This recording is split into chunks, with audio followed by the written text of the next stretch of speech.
Hello, my name is Jim Gardner. I'm the Medical Director at Blackpool Teaching Hospitals NHS Foundation Trust. This is my COVID update on Wednesday the 6th of October 2021.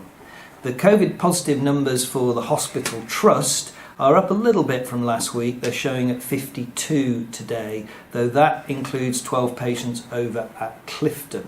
So for the BVH site, 35 patients in our general beds and 5 patients in critical care. Last week the number I gave you was 39, so that is up a little bit. And there are 6 deaths within 28 days of COVID that have been uploaded onto the system. So I send my condolences to the families and loved ones of patients involved.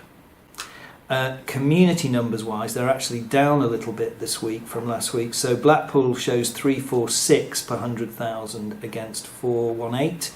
Last week, Fylde is 347 against 459. Wyre is 410 against 463. So a little bit of a reduction in the population numbers. The majority of the positives that we see are in school-aged children. Undoubtedly, that will be causing some difficulty for families and contacts at home. What I must say is, if you think you have symptoms of COVID, please get a PCR test done. And PCR tests are easily accessed by dialing 119 or going on the NHS UK website.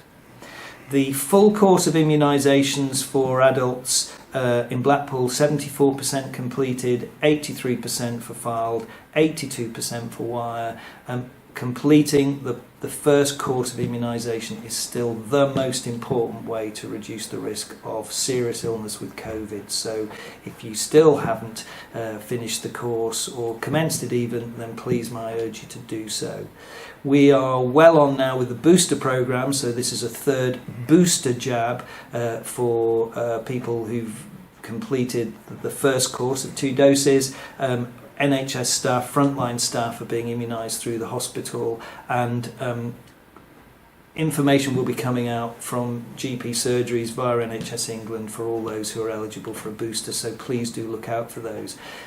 To reiterate, it is perfectly okay to have a COVID booster and a flu jab on the same day, ideally in separate arms, so if you do get a call up to do both at once, then please may I urge you to do that. And particular subgroups, still really important, pregnant women, high risk from COVID.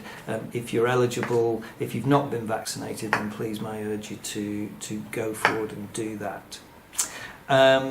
Probably the other things important to say, the NHS, as we all know, is under enormous pressure everywhere. Our emergency department has been extraordinarily busy. I want to thank everyone for their patience and consideration. I know some people have had to wait longer than they would like to have waited, so I apologise for that. I want to just shout out really to our staff in the hospital and across the health services, in our community services and so forth, who are working under, I think, enormous pressure, showing great professionalism and patience, and I'd just like to take the opportunity of extending a big thank you to them, because sometimes I think this feels rather relentless, and everybody's working incredibly hard to try and deliver the best care they possibly can.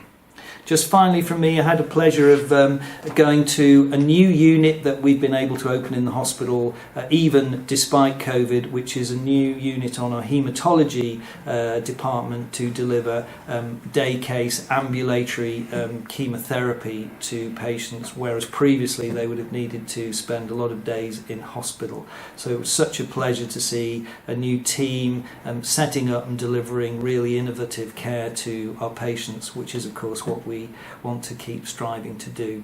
So thank you as ever. I think there's a message for all of us about looking after ourselves, keeping our own physical and mental health as strong as we possibly can, and being thoughtful about everyone at these difficult times. Thank you.